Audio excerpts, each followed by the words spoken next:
Good evening, everybody. Welcome to the fourth meeting of the Massachusetts Citizens Commission. The first order of business is to establish that we have a quorum. So I'm going to ask the commissioners in the room to go around and introduce themselves. And then I'll also ask those commissioners on the phone to likewise. So let's start off with, is that you, Naval, down the end? Yeah. And got to use the microphone, okay? Yes, sir. Hi, I'm Novel Alexander. I'm from Framingham, and I'm glad to be here. It's great to be here, despite the ominous weather we're having, but it's most important. Thank you. Yep. Hi, I'm Scott McDermott. I live in Medfield, Massachusetts, and also happy to be here in Springfield. Jeff Clements from Cambridge. Bill Kilmartin from Wakefield, and I'll be co-chairing and administering today's meeting. Jennifer Taub from Northampton, Massachusetts, and thank you all for coming out to the lovely Western Massachusetts side of the state. Matthew McKnight, I'm from Jamaica Plain in Boston. Good evening, Cheryl Clyburn Crawford, Boston. I am Bopa Malone from Bedford. Carmen Chenta from Sudbury. So we have 10 commissioners in the room. That constitutes a quorum. And those on the phone, commissioners, please introduce yourself. Costas, I think that's a cue for you. This is Costas Panagopoulos from Wellesley, co-chair. Do we have any other commissioners on the conference call bridge? Okay, I know that Jay Marsden was on a church mission, and then there was a couple other people that were in scheduled conflicts. But so we have 10 in the room plus one on the phone, so we have a quorum. So Jeff, do you want to record that for our minutes? Will do. Okay. The first order of business, it's come to our attention that in order to comply with the provisions of the open meeting law, we need to take a vote to authorize remote participation. In this particular case, Costas. So I'd like to entertain a motion to allow remote participation. Just to give you a little more details, our understanding of the requirements is for each of our official meetings, this of course being one, we need to have 8 commissioners or more in the room physically, and then the balance of the commissioners would be allowed to participate remotely if you decide to vote that authorization. So do I have a motion to authorize remote participation? Cheryl? Yes, I move that we allow remote participation. Second. Second. Any discussion? All in favor? Aye. Yes. Aye. Yeah. Any opposed? Okay, so we've taken that vote, and we're going to record that in our minutes, all right? At this time, I'd like to pause just for a second and ask John Cook, the president of our hosting facility, to offer a few welcoming remarks. Good afternoon, good evening, commissioners. As mentioned, John Cook, I'm the proud president here at STCC. Thank you for venturing westward. As Commissioner Taub mentioned, notwithstanding the weather out there, we appreciate the opportunity to be your host today. Just a thumbnail sketch so you have a sense. I'm not sure if you've been to the campus before. We are one of 15 community colleges, but the only technical community college in the Commonwealth. We have a wonderful history. This was the Springfield Armory. We now co-located with a national park. Very rare. I think I would look to Lowell as the other place where there is some semblance of this connection between a public higher education institution and the National Park Service. Our legacy is engineering and manufacturing, but that technical for us also means healthcare. We take 110 students into our nursing program every year, graduate about 90% of them every year. Pretty remarkable. And we do a lot of patient simulation, and those simulators are pretty expensive, about a $80,000 proposition for every one of those, and we have about 62 of them now. So remarkable outlay that we have here, in addition to some signature programs like a HVAC energy systems program that's essential in those sort of trade areas. As you know, Springfield, like a lot of our gateway cities, is also tremendously diverse. We are representative of that. We are a college of color, federally designated as a Hispanic serving institution, which means we're pushing 30% of our students that identify as Latino, an additional 15-16% African American, so wonderfully diverse. What I'll end on is also add that we are a STEMinist institution. Nearly 55%, 58% of our students are women. We just would like to try to push and continue to make sure that they're as represented in engineering and manufacturing and other STEM disciplines as the college itself. So again, a warm welcome to the college. Best wishes with your agenda tonight. And again, please know we're always happy to host out here in the West. Thank you. Appreciate it. Thank you. The commissioners want to join me in expressing our thanks for fabulous hosting, and thank you, John. We really appreciate it.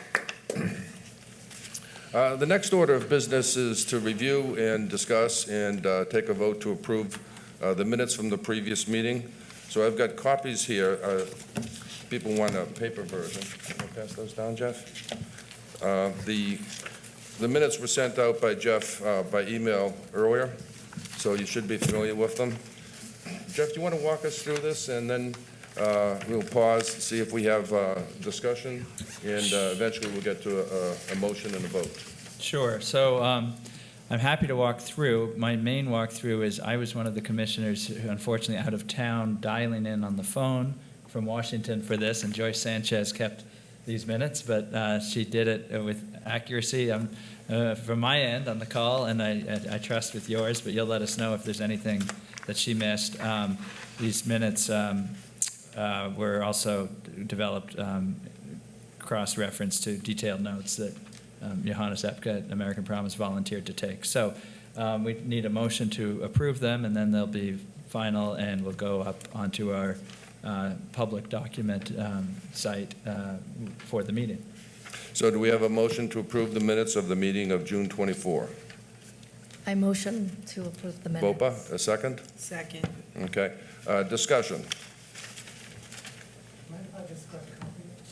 Sure. They'll also be available, this is a question from the audience, Costas. We're still working with the state to try to get them to load our documents to the state website to enable the visibility of all of our documents. Somehow, they've been a little slow to respond to our request. So we're still working on that. I don't know if this affects the minutes, but I would like to note item 6 indicates, it's true, it's what we planned at the time, but it did change, that our next meeting was scheduled for July 17th, but as we ended up having this be our next meeting. Is that something that we should drop a note, just so that later no one wonders why we were missing meetings from a meeting that never happened, missing minutes from a meeting that never happened? So should we make a correction, or can we just do that in today's? You know what I'm trying to say? No. It says in Today is July 17th. Oh, shoot, never mind. We canceled that, okay. Yeah, we Yes, talked sorry. about the 18th, ended up on the 17th. Yes, yeah. yes, yes, So okay, I think the sorry. minutes are I thought it was going to be on the 8th, I'm sorry, No, that's okay. Thank you. sorry. Other comments, discussion about Your the... comment was anticipated and Yes, I was corrected correcting as we something that went. had already Yeah, been, yeah. So okay. thank you. Yeah, sorry. Other comments, discussion about the agenda? Okay, hearing none, are we ready for a motion to approve? Second? Okay. All in favor? Approved. Any opposed? Mr. Chairman, Mm-hmm. we need to have a roll call where we have someone on the phone. All the votes have to be by roll call. Okay, so Carmen, yea or nay? Yay. Bopa? Yay. Cheryl? Yay. Matthew? Yay. Jennifer? Yay. Kilmartin says yes. Jeff? Yay. Scott? Yes. Naval? Yay. Costas? Yes, yay. Okay, so 11 in favor, none opposed, motion passed, minutes are accepted, and will be posted to the website, hopefully in the not-too-distant future. Shall we turn our attention next to a discussion of the working groups, and then review of the charters of the working groups and status reports from the working groups. So I want to open this up by just a bit of a discussion before we get to the actual charters and the status reports themselves. So Costas and others had talked to several folks and thought that to get a running start on these working groups, we would propose a slate of names. But this is not at all to be considered set in stone. This was just a way of getting us expedited and mobilized into these working groups.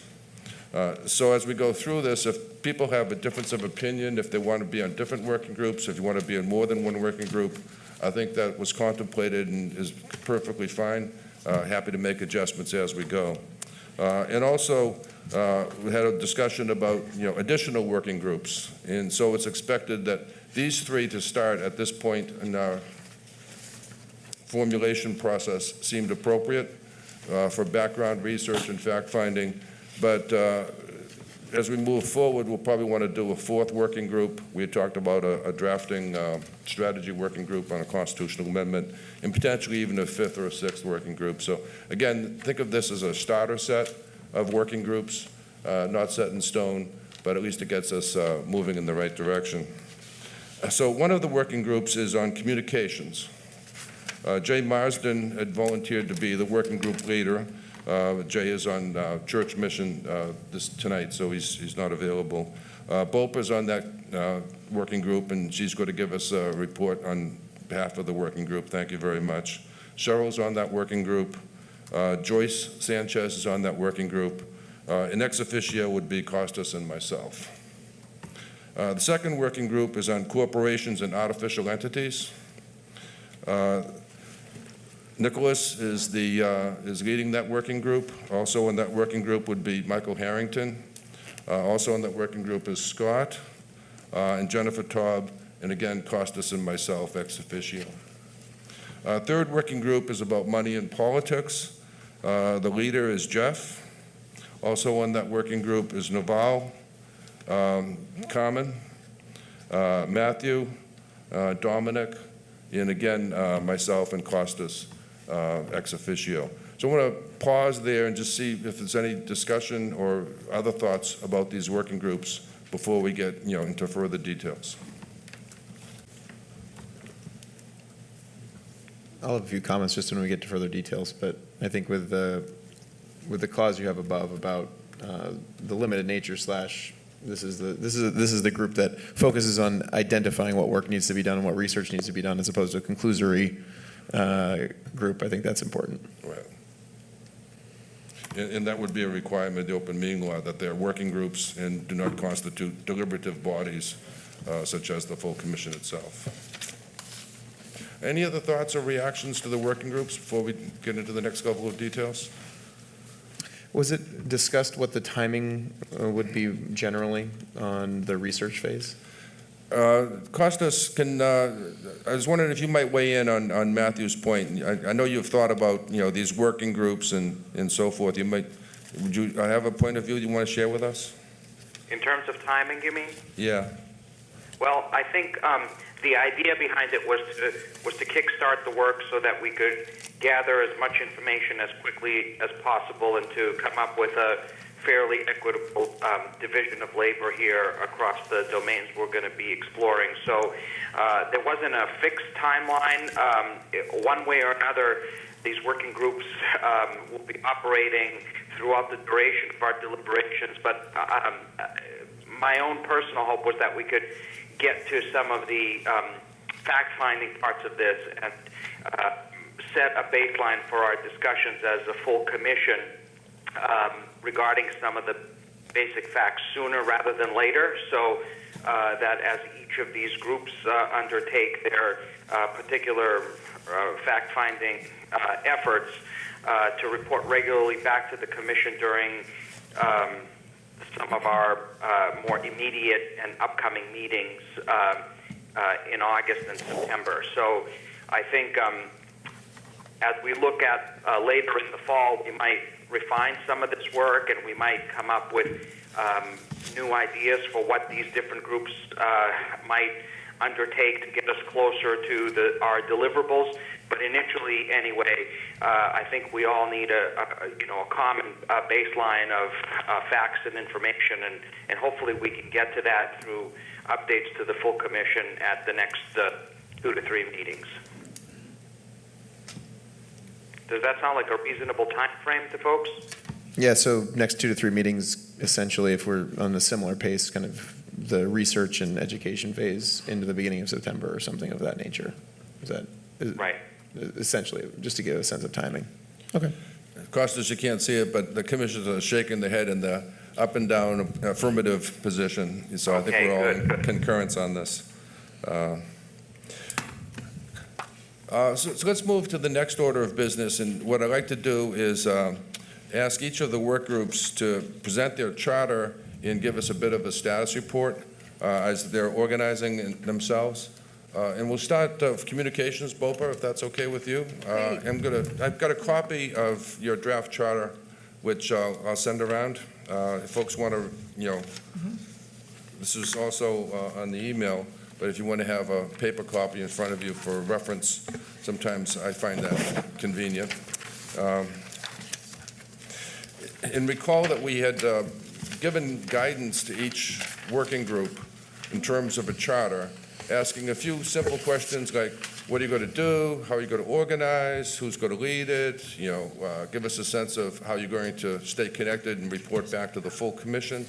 And so each of the working groups has developed a charter, and what I like to do is go through that, and if the commission's in agreement, take a motion to approve these charters so that we're all aware of what the working groups are doing, and we're operating from a similar set of a similar understanding.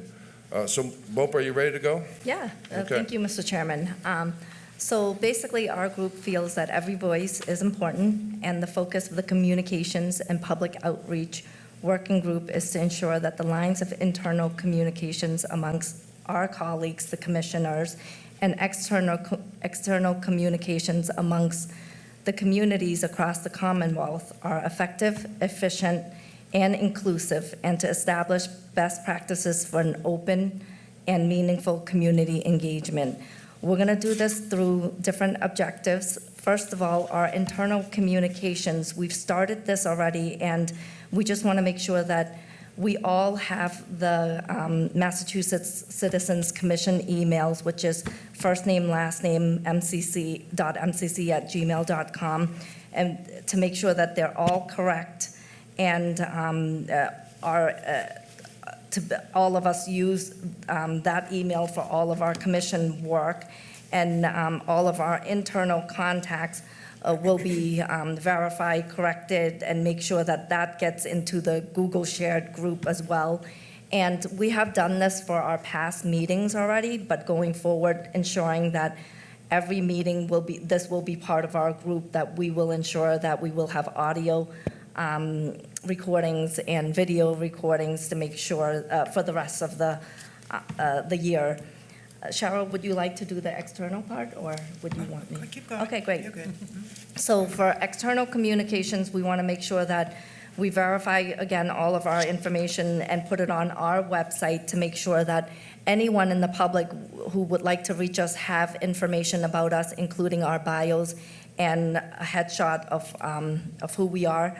We're looking to do 2 to 3 op-ed to give information to the communities as to where we are, how we're doing, the work that we're doing, and we want to make sure that all of our videos that we have been taping to see if we can get it onto YouTube, if people want to view it, put it on our website as well in a timely manner once we have that up and going. And for the public outreach, what we would like to do is we want to research to see all of our tapings to see if we can put it or ask local TV shows to put it as part of their local television for the community to be able to view and watch it if they would like to. There's various social media channels, and we want to be able to have a Facebook page to ensure that various groups that can't make it to our meetings would be able to view it on Facebook if they would like to. And if, we can go on into Twitter, Instagram, and all that stuff as well, just to create excitement and making sure that people are aware of the work that we're doing. We want to also identify if there are underrepresented communities in our past meeting as well, to make sure that we tap into our network to invite them to join the meetings and have a voice. And in terms of looking for location and time, we want to be thoughtful in a way that, the location works for everyone. It's accessible. It's easily, we can get through public transportation. and it's a neutral spot for everyone as well. And in terms of social media, we would like to be able to host these meetings on Facebook Live so that the communities can comment and give feedback in real time. And what else? We want to be able to get that feedback on our website as well. And as you mentioned earlier, our committee consists of Cheryl Clybourne Crawford, myself, Jay Marsden, who is the chair, and Joyce Sanchez. We are looking to meet once per month, hopefully in the same week as our full committee meeting, so that we can review the work and see what we need to report out and put on the website, social media, and all of that in a timely manner. So in terms of, is there any other things that you want me to keep going on? And I guess just the fourth point, Bopa, that you would report back to the full commission on the status of activities and things of that nature. Yes, of Yeah, course, okay, yes, yeah, yes. Okay. Let me pause here. Nicholas and Dominic, two of the commissioners, I think have joined the conference call. Can you hear us okay? Costas, can you hear us? Yes, I can hear you fine. Okay. So they just sent me a note. They tried to dial in. Nicholas and Dominic are on the conference call. Can someone turn it on at your end? Okay, so then I thought we did turn it on. it's on because Costas is on, so if they're Right. not in the right line or something. Yeah. Jeff, can you drop a note to Nicholas? And just make sure that he has the proper ID and everything? Because we might have two more commissioners joining us remotely. So I'd like to ask for a motion to approve the charter of the Communications Working Group. I so move. Okay, Carmen? Second. Do we have a second? Second. Okay, Scott. Discussion. I had one question about protocols that arose having to do with communications to individual members of the commission from members of the public, from people who have made public commentary, and just was, one, both from guidance and maybe we as a commission to establish some kinds of, protocols for that in terms of receiving individually communications and how we should, treat those. With the idea that people will have our email addresses and will know how to reach us, but we want to, I assume, be responding in a kind of a collective way. Any thoughts on that from the communication? I think it's a good question. Do you have any thoughts? Well, my thoughts are, I basically thought that it was, we should get responses, I think, by the chairman and on behalf of the commission or somebody designated on behalf of the commission, and not get in a situation where each individual member is responding on their own initiatives to, to individuals who may have reached out to them individually. It seems like that would be the beginnings of something that would be very, very difficult then to unwind. And, most of the perspectives that we're voicing are not only our own, but, for the commission, so.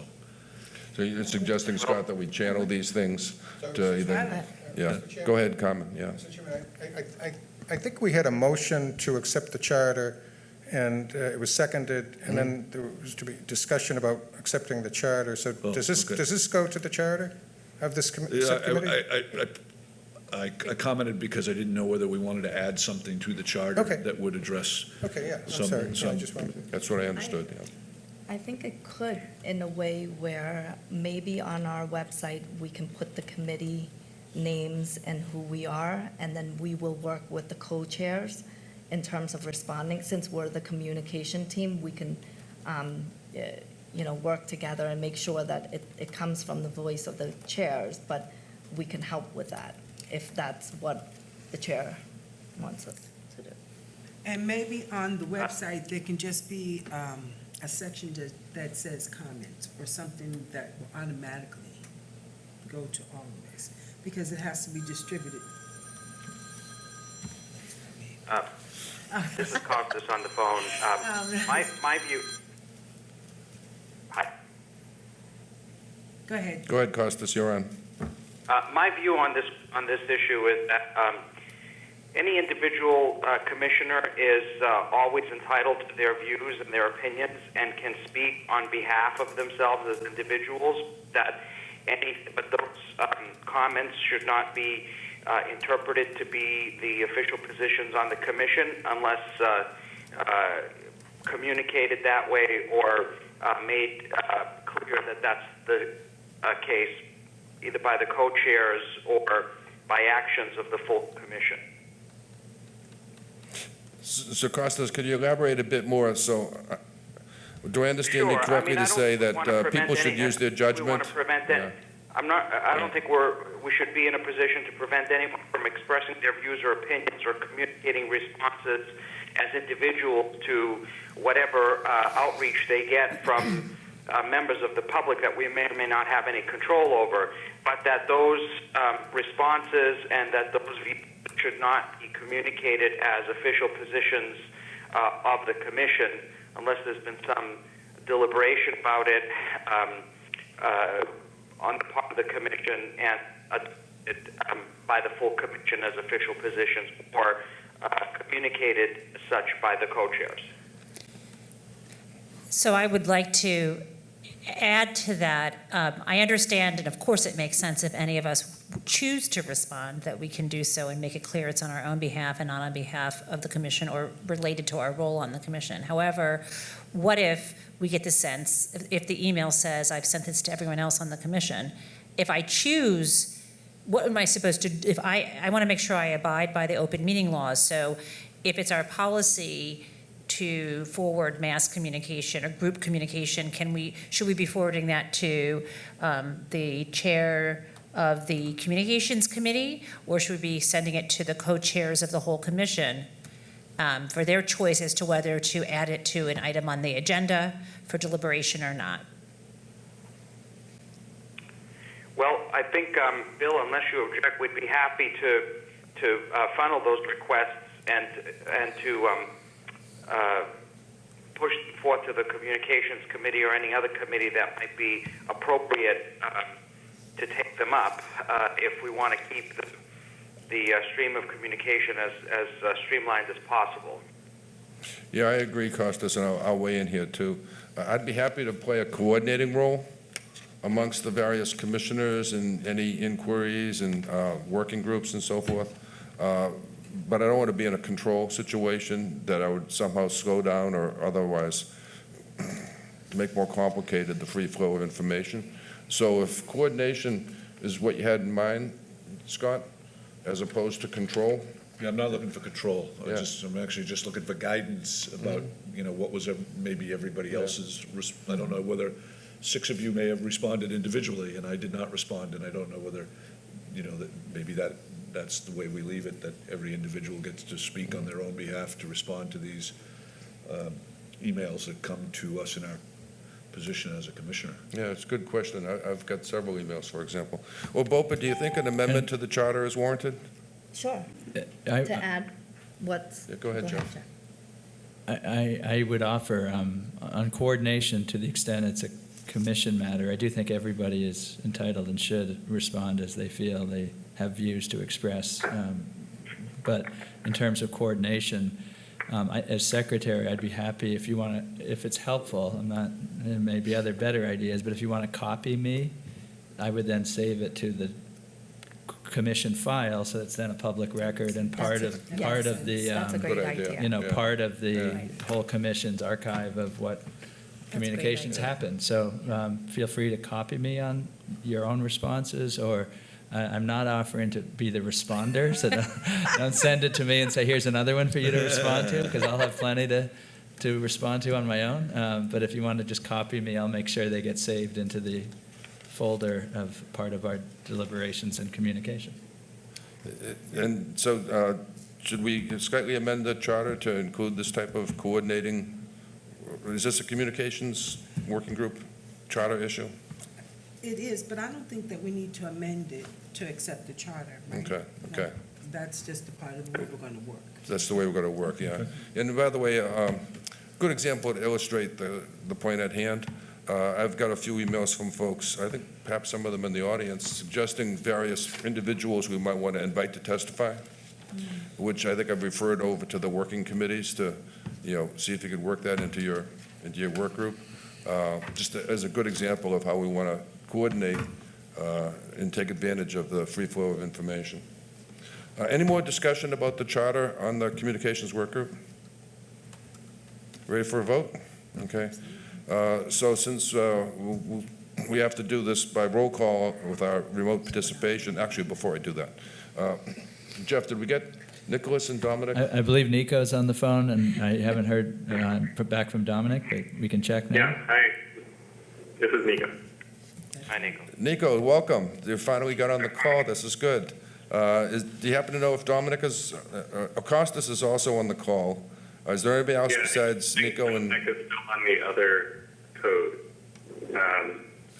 It looks like there were two codes sent. Okay. So we're going to go do a roll call vote to approve the charter of the Communications Working Group. Carmen? I vote yea. Yeah. Favor. Boba? Yay. Cheryl? Yay. Matthew? Yay. Jennifer? Yes. Bill says yes. Yay. Yay? Yay. Those on the phone, Costas? Yay. Nico? Abstain. Okay, so the motion is approved. We're ready to move to the charter and the report of the, Nico, do you want to go next? Or would you prefer that I take Jeff's working group next? Why don't you take Jeff's working group next? Okay. So we're going to look at the charter of the Money and Politics Working Group. This was distributed in advance, and I'll have a few copies here if you want to refresh your memory. Jeff, I'm going to ask you to walk us through the proposed charter of the Money and Politics Working Group. Sure. So the Money and Politics Working Group consists of myself, Novell Alexander, Carmen Gentile, Matt McKnight, and Dominic Pangello. And I say we, Matt and Dominic were not able to make the call, so comments, of course, from them and the other commissioners are welcome before we approve it. But what we sought to do is first go back to the commission's the law that created the commission as to what the money and politics piece of the need for this commission would be and how we could be most of service in gathering information for the benefit of the commission. And those are summarized at the top of the charter. And that is to eliminate the undue influence of concentrated money on elections and government policy. This is what the amendment should do according to the law passed by the voters, ensuring that campaign contributions spent and spending may be regulated and limited. The commission is to research, take testimony, report, and make such recommendations as may be of assistance in drafting, promoting, proposing, and ratifying such a constitutional amendment. And our report due at the end of the year as a commission is to include, in relevant part, quote, the nature and impact of political and election spending in Massachusetts. So we identified those areas of information that the commission would need to do its job and set about identifying how we would go about gathering that information. Again, not drawing any conclusions about or deciding, making decisions about what needs to be regulated or what doesn't, but bringing factual information to the commission for that kind of deliberation. The next section of the charter breaks down the areas that we thought we would look for the information and then move it towards the commission as efficiently as we could. So those include that number one is really about data, and I'll say more in the report about what I mean by that, but all the places where data on dollars in elections and donors and spending is found, organizing that, bringing it to the attention of the commission and the public for use as we do our work. Any existing reports, studies, assessments, there's lots of information out there on money and politics and how can we most efficiently gather that for the best use of the commission. We'll go about that. Organizations, experts, people who have knowledge, where do we find them? How do we identify them? How do we bring their information forward? trying to identify the categories of information. Some it falls into money and politics that is perfectly able to be addressed now without a constitutional amendment versus money and politics that is unregulated and unlimited due to current constitutional views that an amendment might address, trying to identify those different categories for the commission. That's really 4 and 5 on this list. And then trying to identify how best and bring information forward to the commission to the extent we can to best move beyond data and law to real impact of money and politics. Again, following the guidance of the law and what the commission will need to do. What are the different impacts and what is undue influence versus influence? What is how do we find the people and the information who bring forward impacts of how we currently handle money in elections on people and communities and policy making. So those are the areas we identified that we would begin to try to set about gathering for the commission. As part of the charter, I suppose you're seeking to the rest of the information about how we're going to report back, correct? Mm-hmm. Bill? Yeah. So we see our role again as organizing and gathering information and getting it into the hands of the commission and the public, and then there'll be many ways to use that and assess it and all of that will go forward. But we would thought we would make an interim report today, which we have on sort of where we are, try to get a more detailed report on what we're finding to bring to the commission by the next meeting, and we'll be in real time trying to bring this into our, again, the Google Drive folders so that the information is immediately available to the commission and the public and not really filtered or sorted in a way that is preventing anyone from, taking their own crack at some of the data searches and other ways you can assess this information. So that's our charter as we see it, and Okay. we'd be happy to have input and advice from the rest of the commission. So perhaps we can address the charter first and then do the status report? Sure. Okay. So do I have a motion to approve the charter for the Money and Politics Working Group? Motion. Second? Second?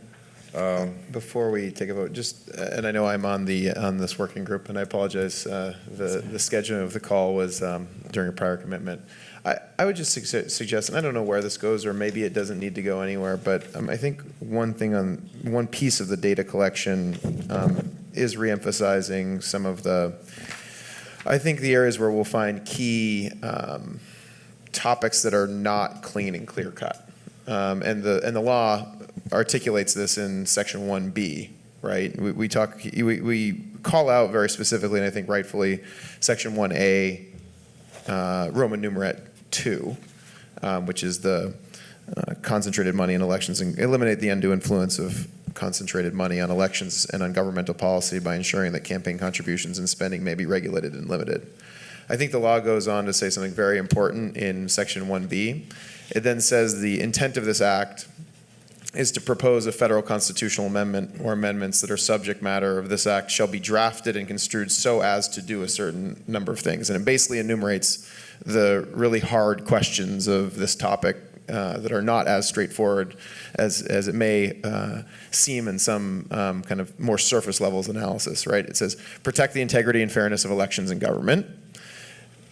Do that while preventing corruption, securing the right of all Americans to be represented and participate in self-government as equal citizens, and doing so while protecting the freedom of speech, of the press, and other rights that Americans have as privileges over artificial entities. So I don't know where this goes, and maybe it's just an asterisk in 1 through 6, in that the research we do, I would be very interested in each of these categories if there's good research that reflects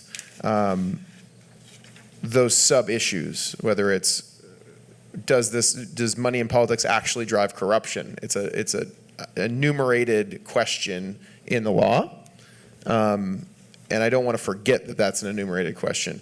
Does something we're looking at have implications for freedom of speech or press? And who are the experts in thinking about money and politics as it relates to that? Not because they're just fun topics, but because they're enumerated in the law, and I think they are the gray areas that we're going to find that are things that we're going to have to wrestle with when we get to specific language.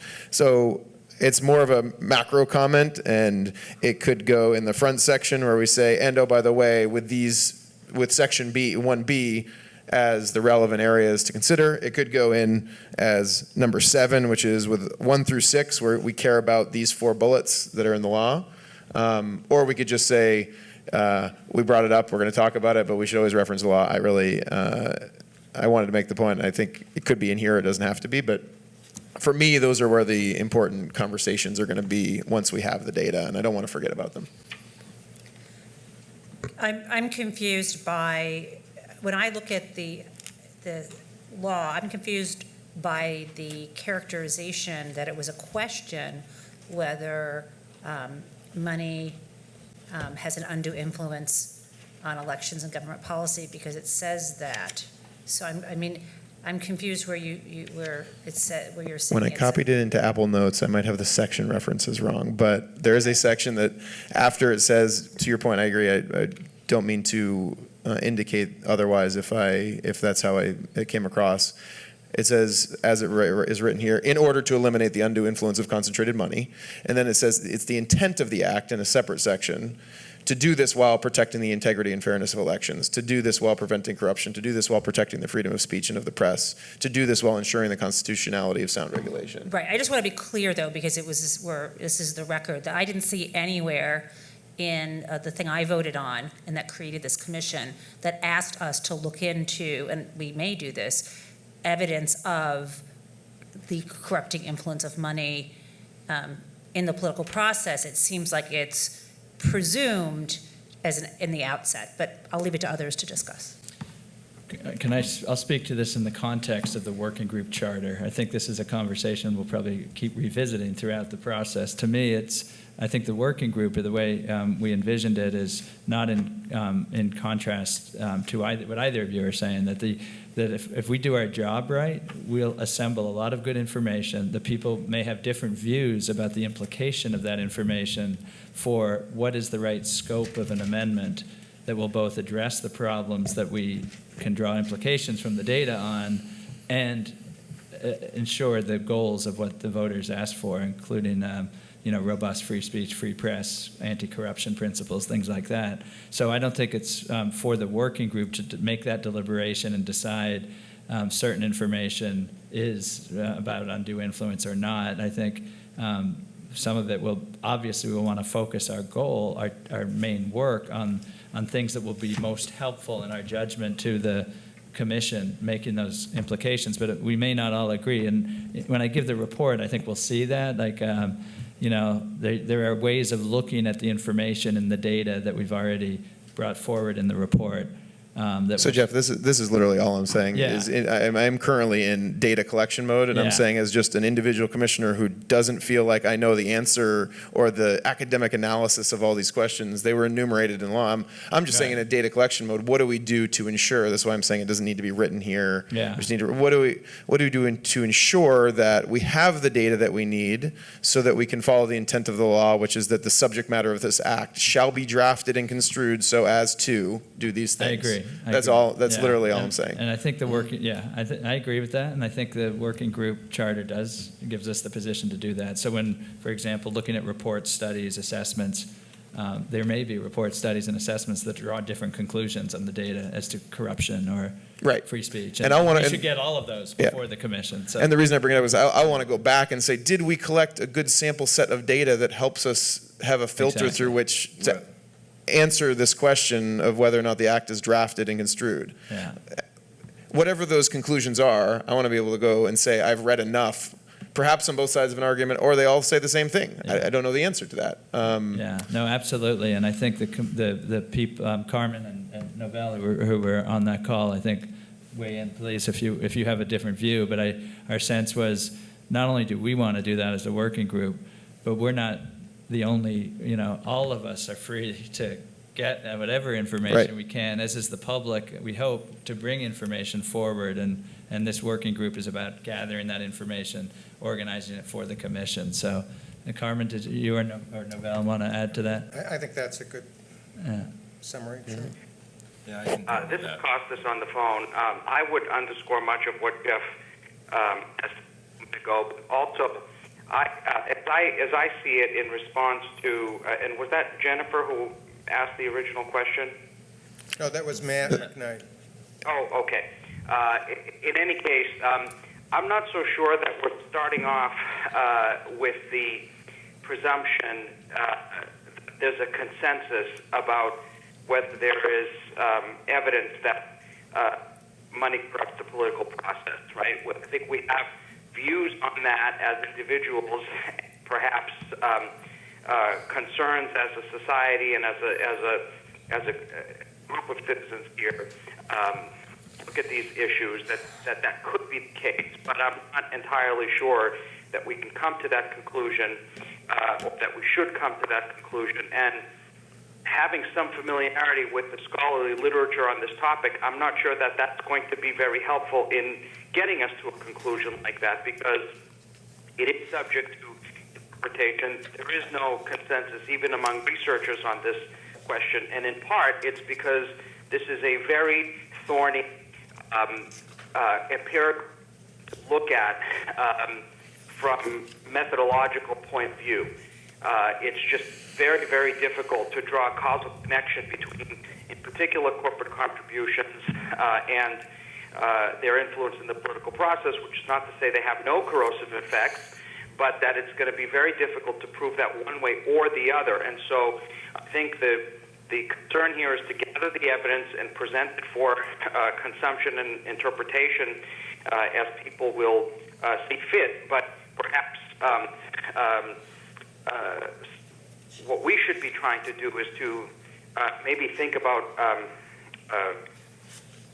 the extent to which this could be happening. I don't think it's a black and white question or a yes or no question, but there could be circumstances under which such corrosive effects are happening, or that corrosion is there, which is in itself problematic for democracy and the political process. So I just would caution us not to expect very clear-cut answers from the academic literature on this topic, because it's likely to Right, and I'll just say it one more time, and then I will retreat back to my seat at risk of not articulating it the right way 3 times in my own mind. I'm literally just saying I want to have that data collection done, and I don't, the way just the charter is written, it focuses on the first 2 pieces of the act, which is fine and totally appropriate. But if taken without the context of the actual law, talks about a bunch of the variables that we should have data on, whether the data is conclusory or not, or whether the data is good or not. I just want to make sure that, and we can do this in our own working group, but I just want to bring it up here so everybody, we think about it. I think we can think about the other working group in the same way. What are the vectors of information that we want to have at our disposal to be able to then draft a constitutional amendment within the intent and spirit of the act itself? That's Jennifer, do you have a comment? Yes, I mean, I agree with that, but I want to make sure that we understand by law what exactly it was that the vast majority of citizens of this Commonwealth voted for. So I'm actually looking at the summary as well as the actual ballot question, and just to be clear, that it begins by saying, if you vote in favor, a yes vote advances an amendment to the U.S. Constitution to limit the influence of money in elections and assure all Americans have an equal voice in our democracy. So I just want to make that absolutely clear, that's there. And I'm all for whatever information folks want to gather, but I want to be clear that in the specific language, not just summarizing it, but the text of the amendment has that in mind. the text of the ballot question. The text of the ballot question as well. I'm looking at the same thing you are, actually, the full text of the ballot question. And I don't see anywhere that we were created or empowered to decide, for example, that we wanted to increase the influence of money. If we came up with the conclusion that we want to increase the influence of money in elections or keep the status quo of money in elections, I don't think that was what we were empowered to do. Do we have additional discussion on this? I'm just trying to get clear on the issue of contributions versus expenditures, because it seems like sometimes they're used interchangeably, but what we're really principally focused on is expenditures by outside groups, corporations, and so forth on behalf of or independent of the candidate, but not to the contribution side, or is the contribution question? It seems like the Buckley case kind of is still good law, right? That allows for the regulation of contributions. I think if I may, my initial report that I'm about to give will illuminate a little bit of that distinction between expenditures and campaign contributions, because the data is organized that way, and we can, and you're right, they're two different things. To go back to the law, though, I think we need to look at it all in terms of all the money in the political system, and we may draw conclusions about campaign contributions and how they're currently able to be limited versus an amendment that would allow considerations that might make limits or other approaches to funding campaigns, in addition to independent expenditures, be part of the scope of the amendment. So I think it's premature to decide that one way or the other, and I don't think the working group's charter is really intended to, we'll bring it all forward, and then the commission will discuss it further, is how I'm understanding it. It looks like I'm getting nods around the table. Matthew, do you want to, so as I think about these, I use the term guiding principles. When doing the research, keep this in mind type of thing, which is slightly different than you must research A, B, C, X, Y, Z. But you would certainly keep in mind these guiding principles. Do you want to make an amendment to the, so here's my question, do you want to make an amendment to the draft charter? I'm comfortable that I've done enough to, in the keep in mind as we do research front. Is there further discussion on this matter? Okay, we're ready to vote. Carmen, we'll start with you. Yeah, I vote in favor. In favor of the charter, Bopa? Yay. Cheryl? Yay. Matthew? Yay. Yes. Kim Martin says yes. Yes. Yay? Yay. Costas? Yay. And Nikki? Yay. Okay, so the charter is approved, and we'll put it on the website. Thank you very much. Is Dominic on the phone? Is Dominic on the phone? Okay. I know he's trying to get in, okay? Should we do the charter of the corporations and artificial entities and have Nikki do that? And then come back and do the report of your working group, Jeff? Fine with me. Okay. Nikki, are you ready to talk a bit about the draft charter on the artificial entities working group? Yeah, sure. Do you have copies in front of you? So I have a copy here that I'm going to hand out as a paper copy of what was distributed earlier. So Nico, folks will have this in front of them as you speak. You want to walk us through it? Sure. So we met on a conference call last week and talked through what would be on the charter using the Money in Politics charter as a template. And one of the first, it wasn't points of disagreement, but one of the first things we realized that we needed to address was what we envisioned the scope of the constitutional amendment to be before we could figure out what we should spend our time researching. So much of our conversation ended up being about the constitutional amendment as opposed to artificial entities as such. And the reason why is because any constitutional amendment that changes the constitutional rights of corporations will have effects beyond money in politics, which seems to be the sort of guiding principle of the ballot question.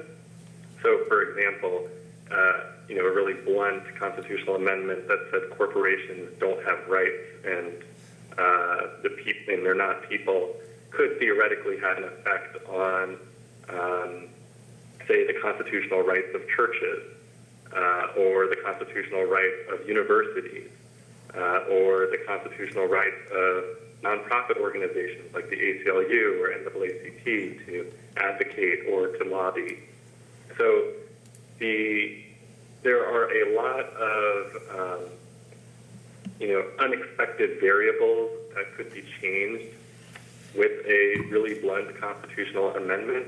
So one of the first things we discussed, and the reason why the guiding questions look the way they do, is we want to make sure that whatever the final outcome of the proposed constitutional amendment looks like, we thought through the implications for artificial entities and for other areas of law, and aren't just thinking about money in politics, and as a result, propose something that could have transformative consequences outside this context. And if we do want it to have transformative context, or if we do want it to transform outside this context, we'll have at least thought about that. And the report will explain why that's justified, especially given our mandate. So that as preface, the first part of the charter just talks about, it just quotes the ballot question. There are 5 or 6 things that have to be in the report of findings and recommendations. So these 3 looked to be the most pertinent for a charter or for a working group about artificial entities. The second part is where we spent most of our time talking. And the 4 main questions, 2 of them are sort of like research questions, and the others are questions that are really normative and that we have to think through both as a working group but also as a commission. So the research question is just what are the constitutional rights of corporations, and what constitutional amendments have already been proposed, both by members of Congress, which we're obligated to look at, but also by other states and commissions that are similar to the one we're on. The third question is sort of the big normative question, which is, what, in light of the constitutional rights of corporations and the problems that states and Congress have had in regulating them, what should a constitutional amendment look like, or, how would this affect other entities? So the first one is probably the most important. So the constitutional amendment theoretically could be restrictive in that it says something to the effect that corporations do not have constitutional rights. The problem that we discussed with a restrictive amendment is we would have to then get very specific on what we meant by corporations. So did we mean business corporations? Do we mean churches and municipal corporations and universities? All that theoretically would have to go in the text of the constitutional amendment. Alternatively, the amendment could be permissive in that it gives Congress and states more powers than they currently possess under constitutional law. So, for example, an amendment could say Congress and the states shall have the power, notwithstanding any other article of the Constitution, to regulate corporations for the purpose of making elections fair and free. That's just, not to say that that's what we should do, but that sort of amendment would, in some ways be better in that we would not have to get into the nitty-gritty of what kinds of corporations or artificial entities are discussing, but it would be worse in the sense that it wouldn't be self-executing. We would rely on Congress and states to do the work of making those discretions, or those distinctions, and if we aren't careful, could lead to allowing a state, say, to abolish all churches within the state. So, we obviously, I don't think anyone on the commission wants to do that. And so all of this is to say we have to be very careful about what the amendment looks like. So the final question is just, that question put bluntly, what effect would this have on other areas of law?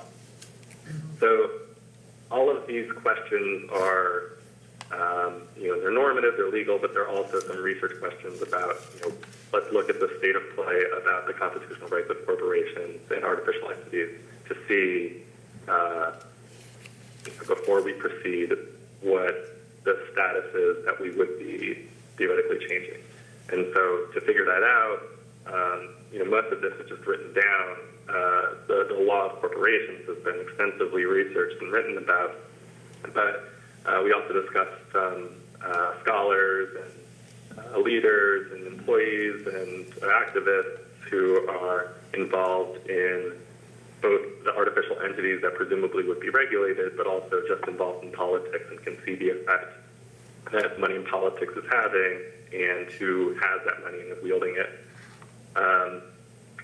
And everything else is the same pretty much as the money in politics working group.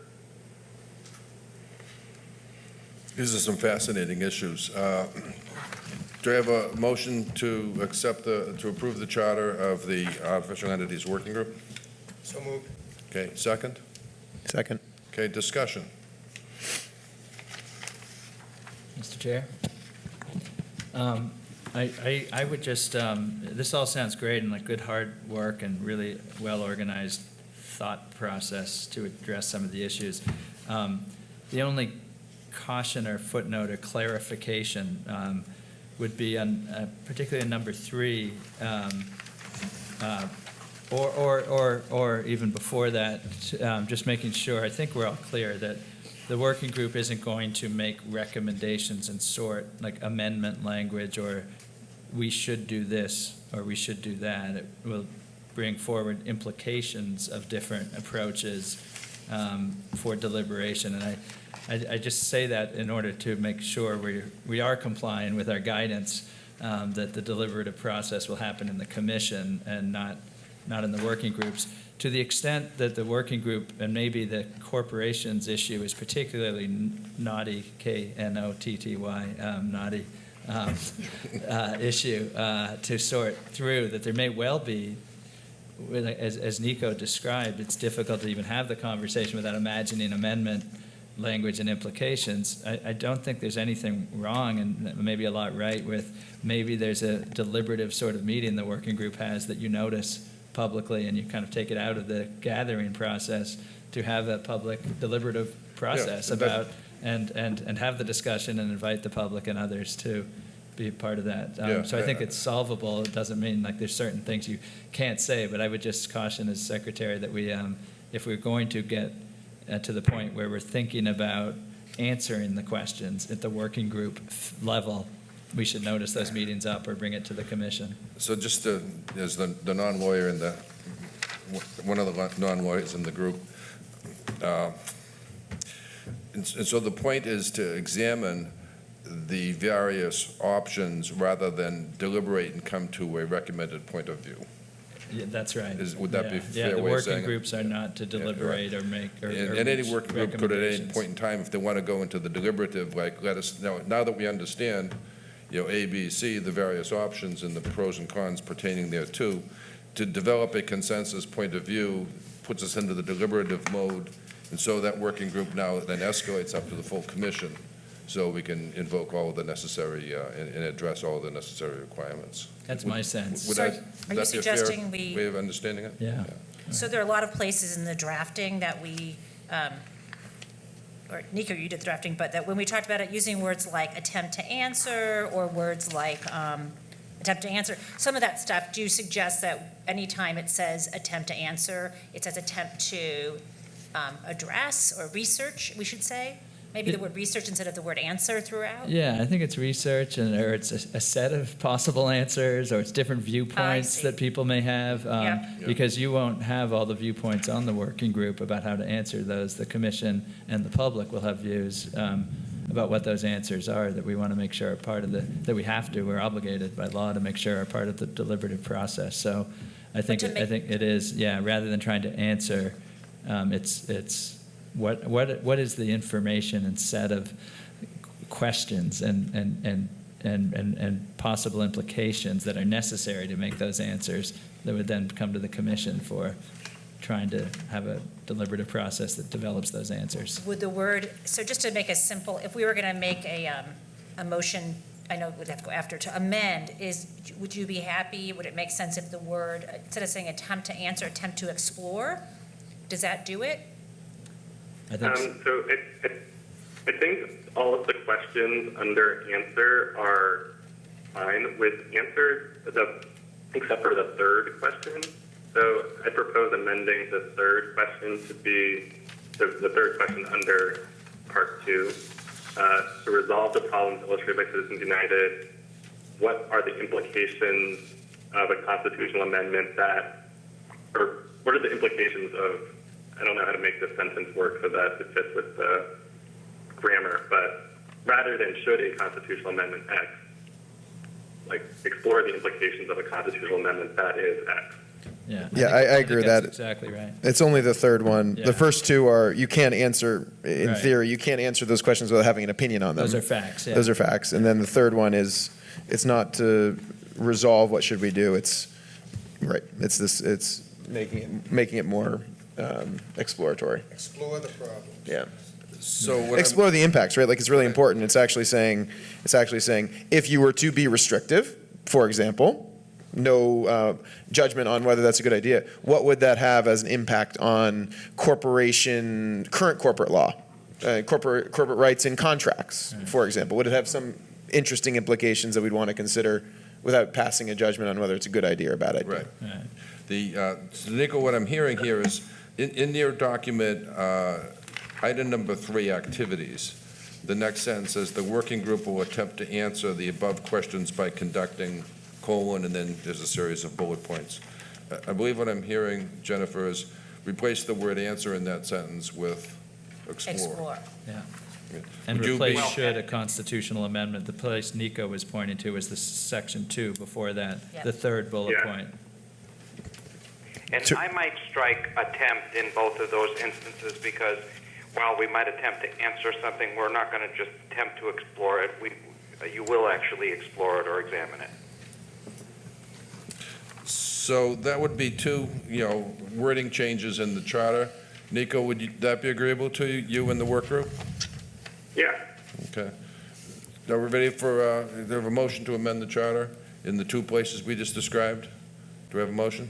Could we just, I'm clear on number 3, how we would delete the words attempt to answer and substitute explore, but on number 2, the third bullet, how are we change, what terms are we putting in there?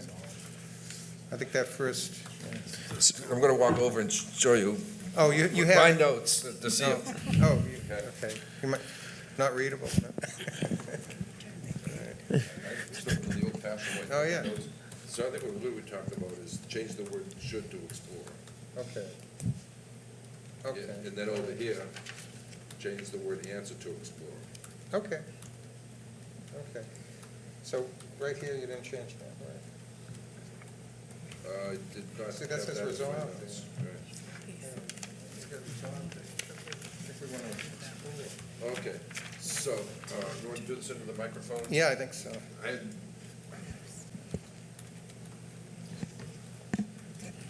So item 2, the third bullet point reads, to resolve the problems illustrated by Citizens United versus FEC, should a constitutional amendment, and then it's bullet points.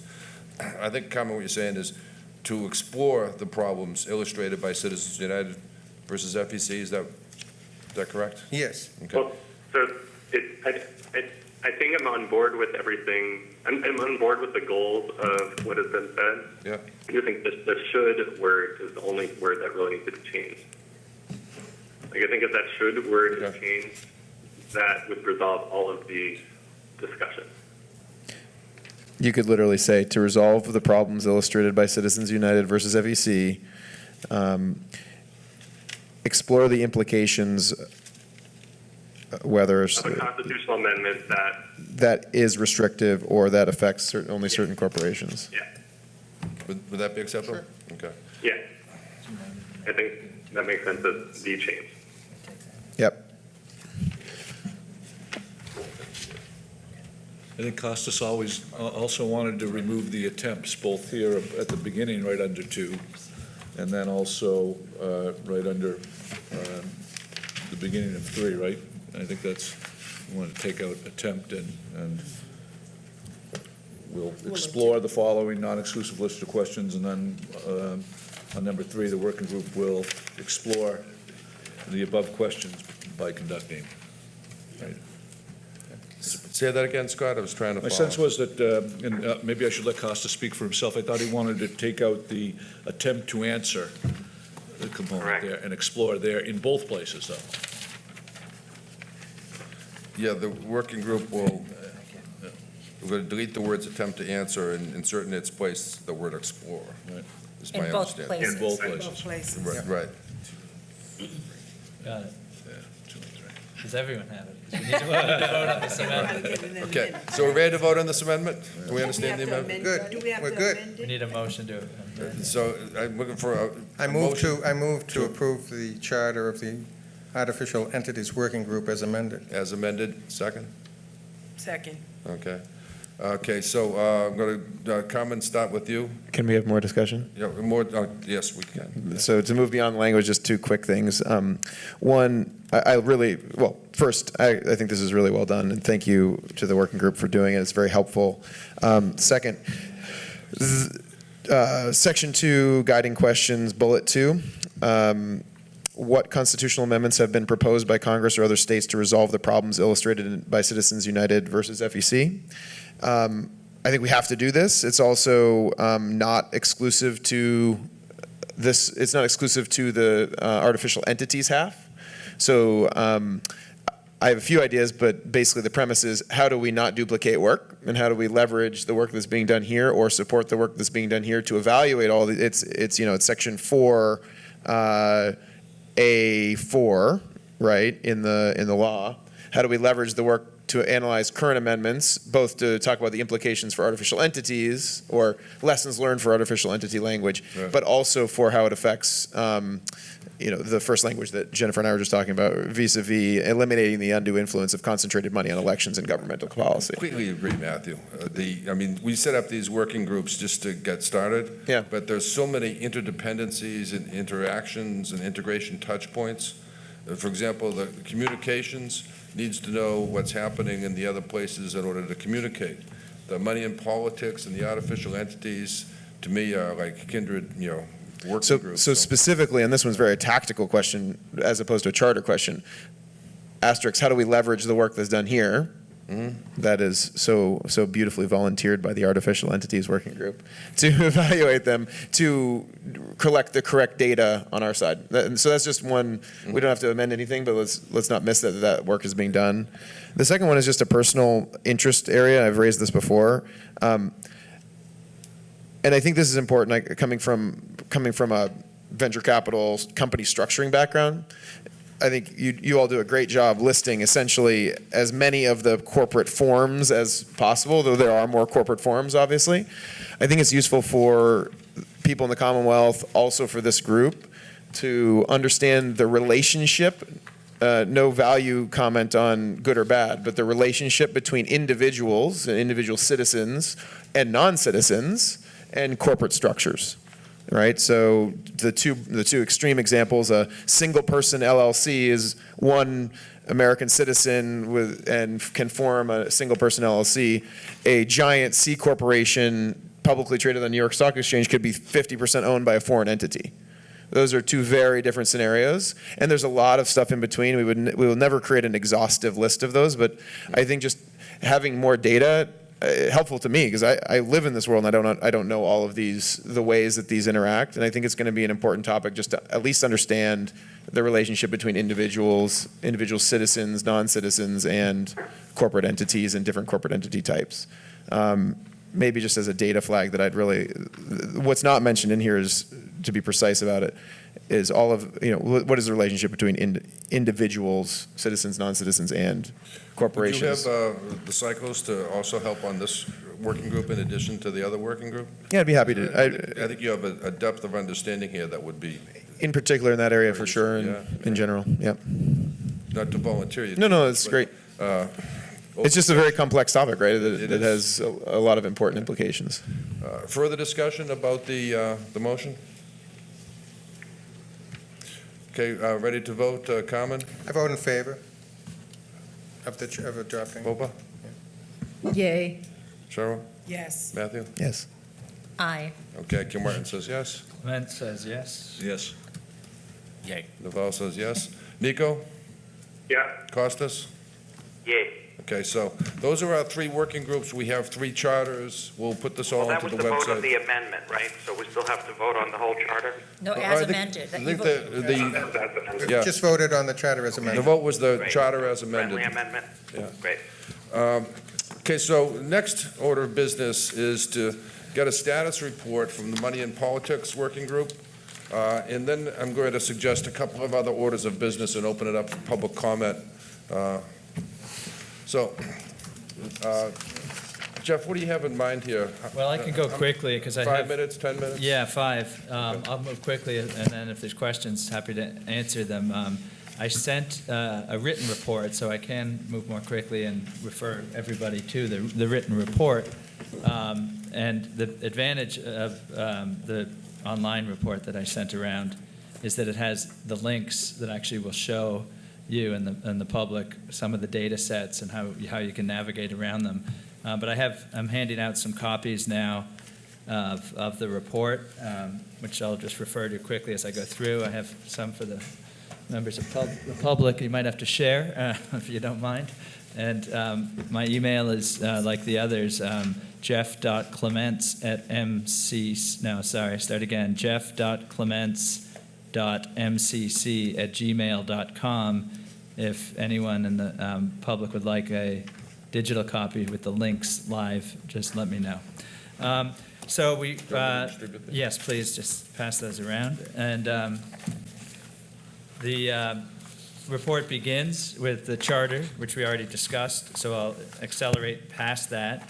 It adds from our discussion on July 11th, when we had a phone call and set up a timeline, which may well be flexible, but we broke up some different tasks and set about to have a fuller report to this body, the commission, in the August meeting that we have, would hope to have significant progress with it, some kind of final, here's all the information and the roadmap and where to find it by the end of August. That may be, I think I heard Costas refer to September, which gave me some relief. So we might take you up on that and push it into You're September. welcome, Jeff. So we just began, and this is totally just, here's where we are, here's some things we're finding. And when I say we, these are my words. This is not a report of the group. People have not had a chance to see it, so this is simply my update. Gathering, as I had offered to do on the call, some of the initial information. Carmen and Novell picked up pieces of local research and political committee research that they'll be developing at the next meeting, and of course with Dominic and Matt, any other information I'm sure we'll be developing further. So starting with state and local elections, just flagged 2 important places for the commission to find really interesting information. Of course, OCPF, and I know that Michael Sullivan, the director, has already testified or appeared and answered questions and is available for more, but the website there has a tremendous amount of information on state, local, and ballot question financing. There's a national organization called the National Institute on Money and Politics. The website is followthemoney.org. Another very good resource. I give you the description in the written report of their missions, both of these and the others. I have confirmed with Edwin Bender, the director, that they will designate a staff member to be our liaison for clarification of any of the data, any conclusions we want to draw. So that was good to hear. Federal elections, now moving to federal elections. There's more, but again, this is just where we are. 2 important sources for state election money. Federal elections, of course, the Federal Election Commission oversees financing and reporting on federal elections, such as the Senate, House, and presidential and vice presidential elections in Massachusetts.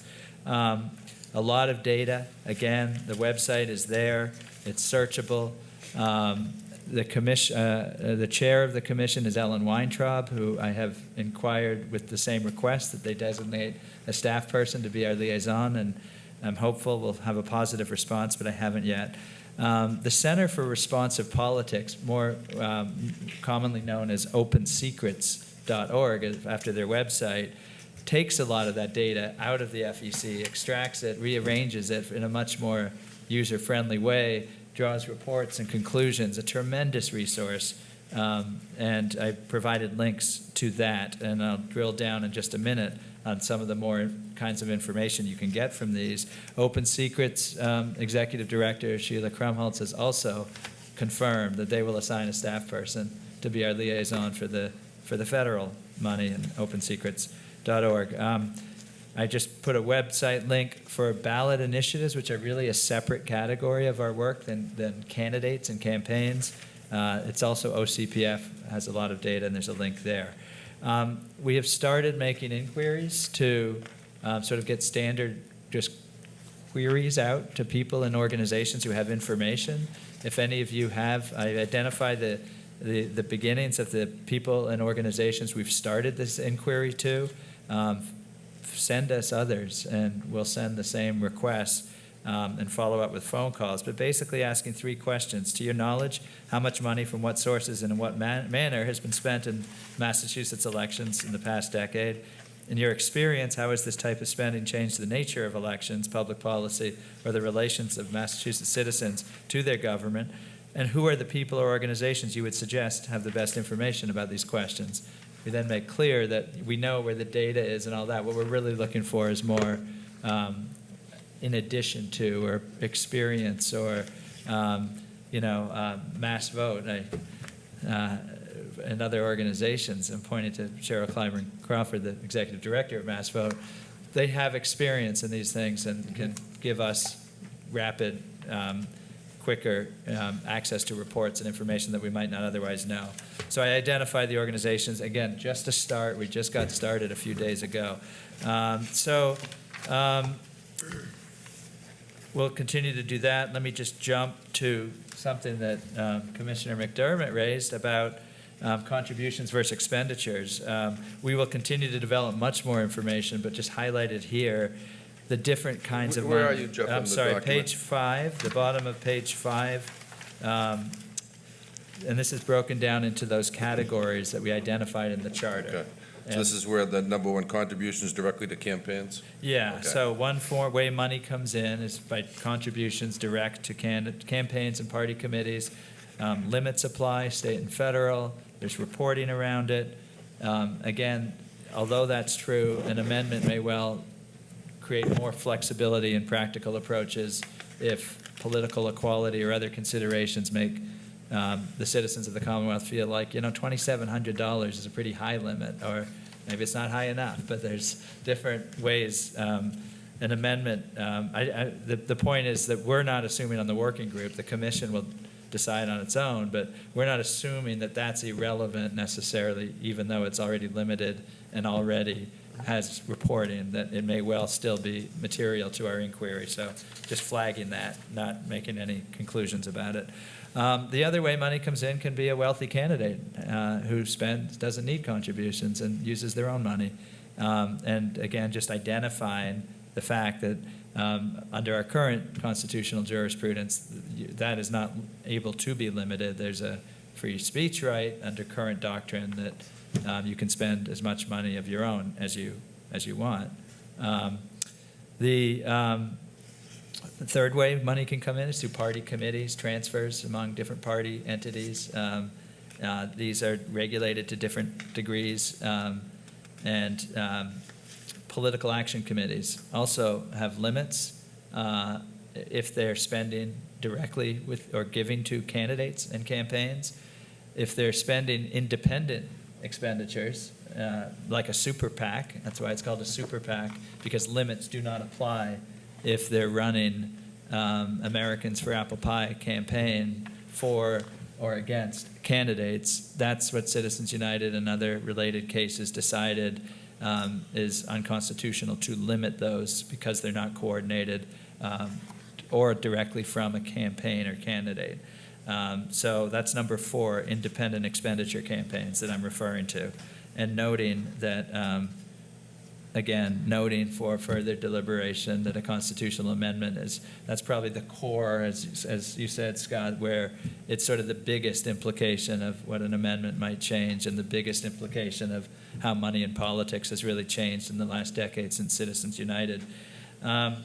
Some preliminary data points, just to, anyone can search the links that I sent around, and just to give you some sense of what kind of information you can draw.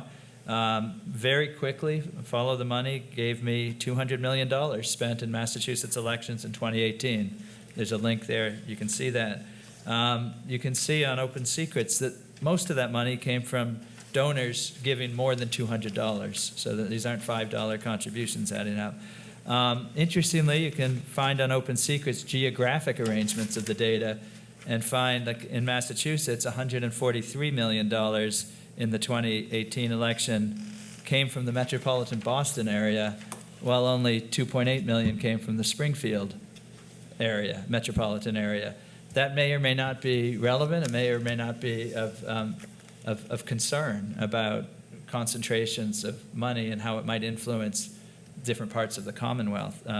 But the commission will need to look at that, and these were just, again, random cuts at the data that you'll find if you go to these links, and the public will find very usable in a way to bring out different information.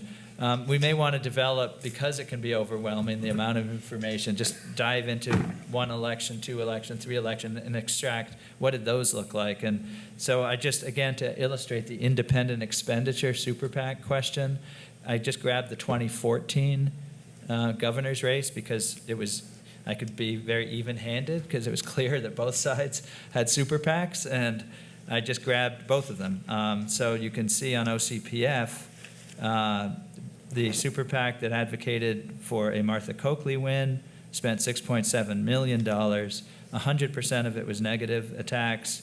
Most of the donors were the Democratic Governors Associations, unions, and other PACs where little or no information is available on where the money came from on OCPF. Commonwealth Future, independent super PAC, was seeking a Charlie Baker win in that same race. A little more money, around $10 million, most of it negative attacks, not all, but most. And again, virtually all the money came from the Republican Governors Association, and if we wanted to see where did they get it, we can't on OCPF. That's, again, just factual information that I think by diving into particular races or particular illustrations may be helpful. So I flagged those there. Our next steps. And that's separate. Those are separate numbers from direct expenditures from campaigns. Yeah, those are not campaigns. Those are independent, unlimited, independent expenditures. At the risk of commentary, I think the question of independence causes some eye rolling, but they're obviously intended to help or hurt one candidate or another, but under the law, the 50 number up top is meant to be for reflective. That's the total. That's the total. So something like 2/5 versus, or something close to 2/5 versus 3/5. Independent, quote unquote, versus direct. That's right. Yeah, okay. and the beauty of this data is you can look at the difference and the different ways. Contributions because of limits, you can see it's a lot of money, but it's coming from many different sources, right, versus super PACs where it's a lot of money and you're not sure necessarily where it came from, but you're right. So the next steps are to continue this kind of information gathering, to load it up on the folders and to share it as rapidly as we can with you and the public, and invite you to click on the links, play around, find the data, send it our way, we think we'll be able to move this forward quite a bit. Anyone else on the working group want to add to that? Great job.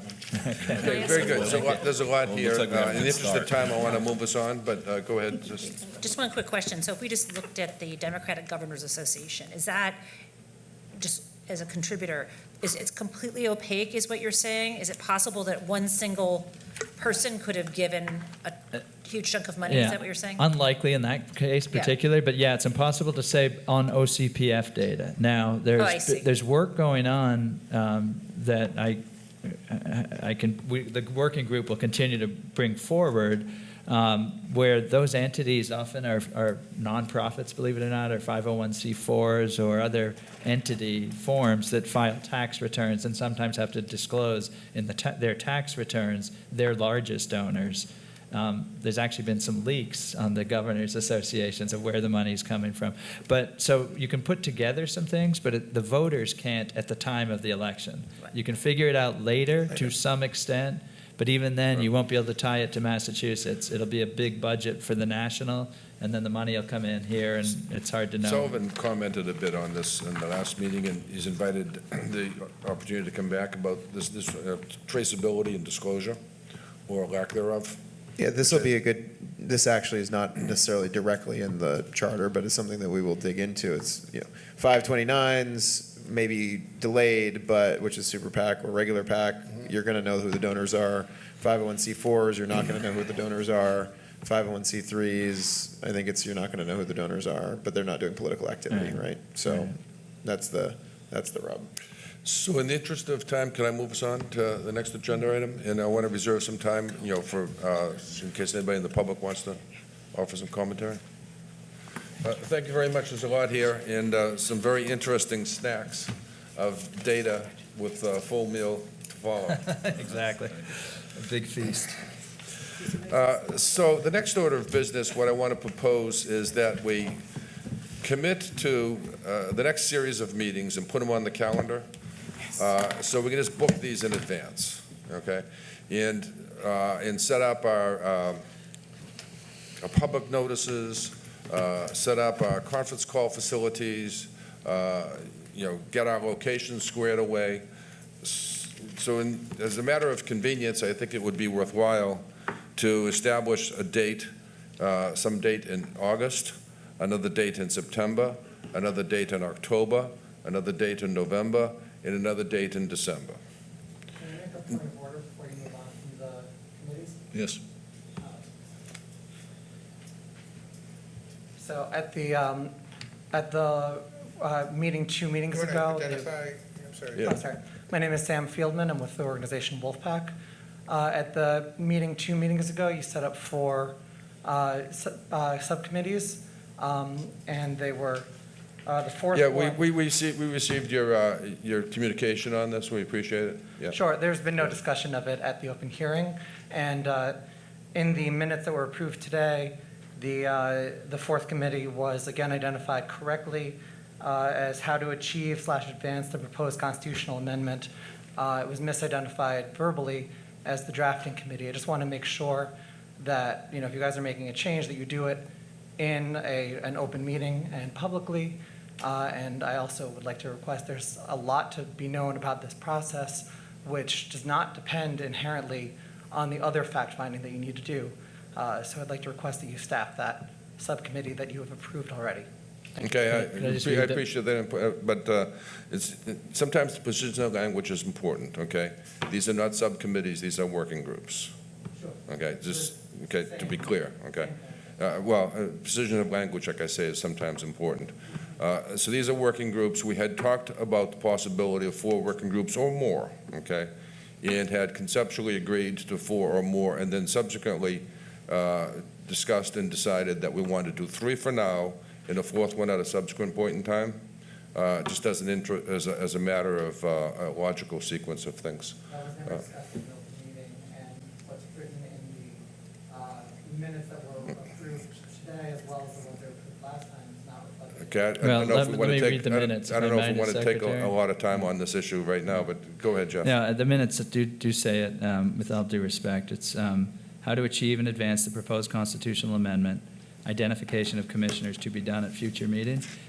So the chair is correct that we did talk about it, and we will identify commissioners to do that at a future meeting. And we hear you that you want it and done, and but the chair has correctly described what the minutes say.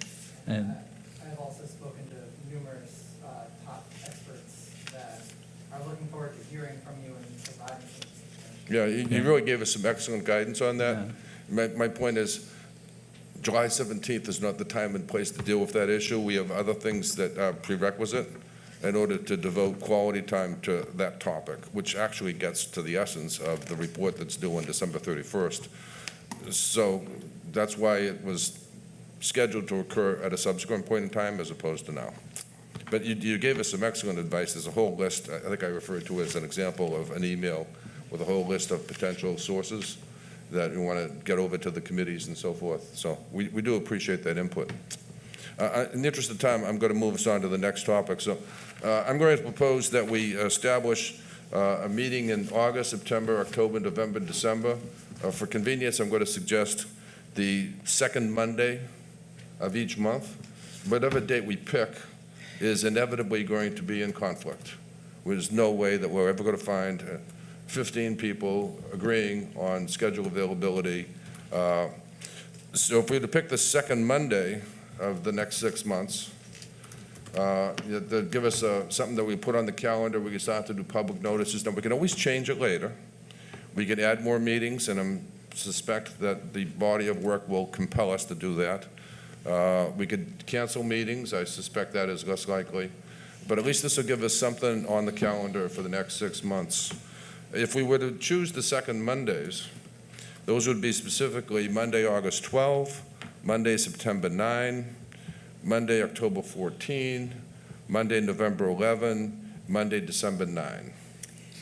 So Bill, let I me would repeat just that say again. that in terms of two of those dates, one is the October date is Columbus Day and the November date is Veterans Day. So I'm not sure if that complicates things, but just something to keep in mind. Yeah, we can pick whatever. I just did this at random, because this would give us something to. Furthermore, I think that as we put pencil in these dates, whatever we would agree on. Wait a second, sir. That we also determine locations. So that we talk about something in the Northeast, maybe that's the August meeting. Something in the Southeast, and South Shore people I know are eager for us to move down there. Something in the Central. We need to go back to Boston again. So, the conversation is about dates, calendar dates, and locations. Yes, Cheryl, over to you. So, and this is personal, no Monday, no second Monday at all ever works for me. I already have a commitment on the second Monday of every month. But was wondering, is Monday the date, or can we move it to Tuesday? Is there We can, whatever, a strong I opinion just for Monday? picked this on total arbitrary, just to put something on Second the, Monday. Second just to put Tuesday? something on the Second table. weeks are tough for me. So whether it's reasons. Tuesdays. Is it third? Is third Third possible? Tuesday? Third Tuesday? Third is that- Tuesday, the third Tuesday will probably be the election in September anyway. 1, 2, 3. No, it's not. So, third Tuesday. Yeah. Third Tuesday. What if we do Wednesdays? I'm gone on Wednesdays. I mean, I have formal session on Wednesdays. Yeah. Right. So let's do it this way. So this is discussion, okay? So what we're trying to do is to at least put some placeholder, things on the calendar. We can pick Mondays, Tuesdays, Wednesdays, or Thursdays. I think we want to stay away from Fridays, Saturdays, and Sundays. Please. Okay. Tuesday. So Mondays is obvious, not a good choice. What about Tuesdays? Is Monday's not a good choice? Is Monday's not a good Tuesday's choice, or not terrible is for me in the fall. second Monday was not a good choice? The second Monday is never good, but the second or the fourth. How about the but fir- the how about- third? What about the third? What about the first Monday of each month? Labor Day. For me, Mondays, I think I've already had to leave a couple of our Monday meetings early, so the only time that I do my teaching is on Monday night from 6:30 to 9:30. So I'm fine in August, but once we get to September through the beginning of December, that's a conflict for Okay, me. so no Mondays. What about Thursdays? What about Thursdays? Thursdays are tough. Right? Oh, Sorry, Thursdays are what? For me, Thursdays are tough. Tough. yeah. Thursdays are Personally, bad. yeah. Thursdays. And what happened to Tuesdays? Were Mon- Tuesdays bad for someone? Tuesdays, how about Tuesdays? How about Tuesdays. Yeah, Tuesday works. I have a conflict with Tuesdays in the fall. Not sure all if anyone else- Tuesdays? Right, we're Yes, trying to all establish Tuesdays. is it all? What about, did we say the Did we third li- Monday didn't work? Did we say that? Third Monday. Scott teaches on Oh. Monday. It's fine, but I mean, I can, as I did before, Sorry. I mean, I can call in from that first part as other people have been from 5 to 6:30, if that's if there's consensus for everybody else. I'm happy, I just can't probably attend in person. Okay. What did people say about Wednesday? I teach Wednesday Yeah, I have nights. formal sessions on Wednesdays. There's a software called Doodle. Yeah, we know. Yeah, that doesn't work. We Right. can't, Yeah, And but you can do this offline because I don't see it converging. Well, give me another 5 minutes, we're getting close. Can I bring up another thing? Can we had this discussion. Can we do all of our meetings have to be after 5 o'clock? Can we do some meetings in the daytime, lunchtime, or early morning, or something to that effect? So I would like to have a discussion, like who does that pose problems for? If we have a meeting in the morning or at lunch, Okay. or some other time besides after 5? Yeah, I mean, I'm fine with, I'm open to that as well, just in the interest of trying to get something on the calendar. It's hard to pick dates.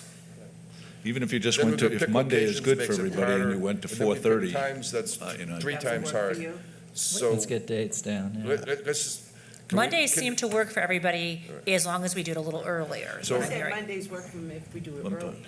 So in the Third interest Monday, of time, how not about if we second. just do August? Third okay? Monday. And we'll figure out the No, rest. third Mondays Third Mondays at 4:30 work for Third everybody. Monday, we're good. Third for all Mondays the- at all of them. 4:30? That would be Monday, August 19th. yeah, that's good. Yeah. Fine.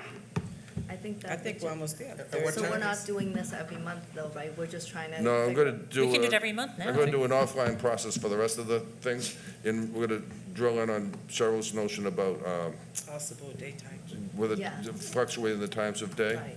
Okay. So the 19th, but we don't know the time? Well, right now, pencil in 5 to 7. 4:30? Can we do 4:30 so that it can include Commissioner McDermott? Yes, Yeah. although I don't have that conflict till Right. September, so I'm fine with it. So August. pencil in Monday, August 19th, 4:30 to 6:30. Do you want to do it in the Northeast? Okay. Do you want to do it in the Central? Do you want to do it, where do you want, pick a location? Like as opposed to Florida?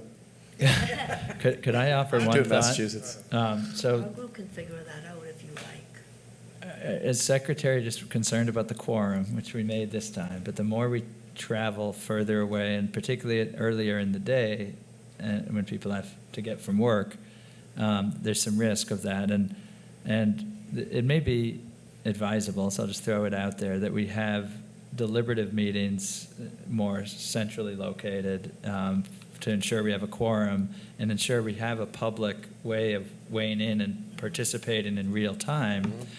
And then have workshops where we don't need a quorum, they're not deliberative, but whether it's working groups or other subsets of the commission can go and do workshops to hear basically public hearings where we hear testimony but we're not needing a quorum. So it's just one thought, but, Well, I think it's a good idea, yeah.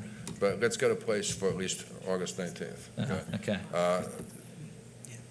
Carmen, do you think you can get a Salem State? Yes, So how about Northeast, how about Salem State all right, on Monday? Okay. August 19th. It's not too in far from Salem. Boston. Yeah. okay. Okay. Monday, August 19th, 4:30 to 6:30, Salem, Mass. Right, and meanwhile, look for follow-up from the two co-chairs about time, place, and date So I'm, you know, for September, October, November, December. More to follow. so, you know, the suggestion from, about, that doodle, Mm-hmm. I've done that, I've done that with other groups, to Yeah. choose dates. It works really well, in other words, you throw in a bunch of dates, you throw in whatever, 10, 20, 30, whatever dates, and then people just say, yeah, I can, you find out whether people can make them or not, and then you look, oh, this is the date that people can do, the Right. date and time that people can do, so. The Is chair there would- any, would that violate the open meeting law if we No, chose we're to just go scheduling, that way? okay, we're not That's- deliberating. The Would you volunteer to take that on?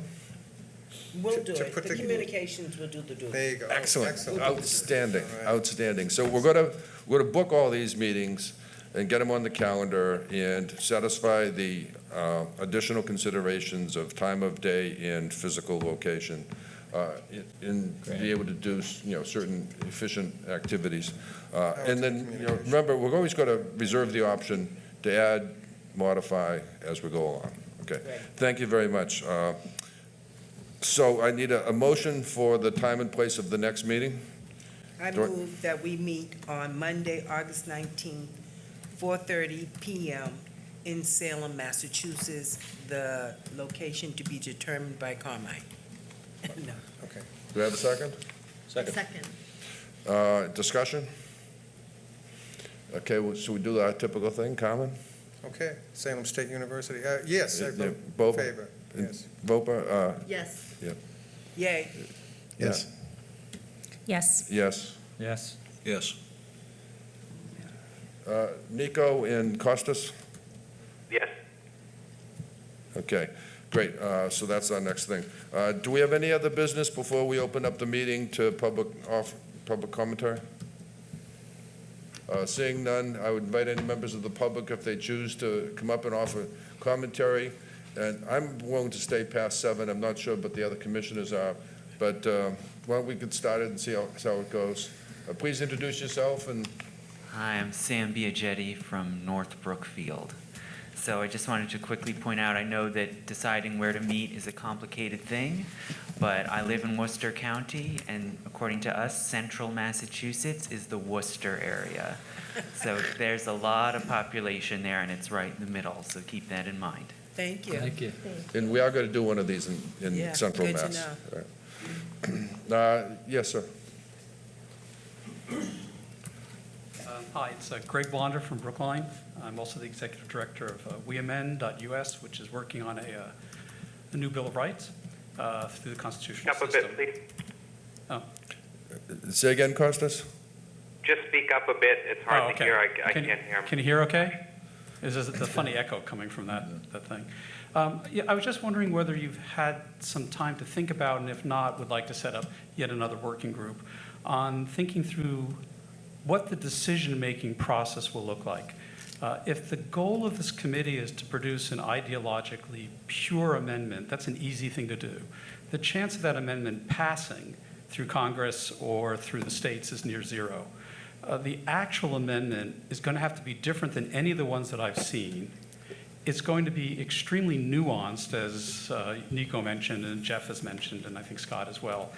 And that's not amenable to the kind of discussion that you can have in an open session like this. When you look at the history of how decision-making occurs, both in corporate environments as well as public environments, it usually uses this, what they call an hourglass process, where you have to go back into committee. Some of the decision-making has to be done in private, but then exposed publicly. I would recommend you look at what happened in Iceland with the Iceland Constitution. I can send you a technical paper on that where someone did a study on it. But basically what they did is they had a large group like this, they gathered facts. The actual writing was done with a small group of people, but every day on Facebook they said, here's our draft.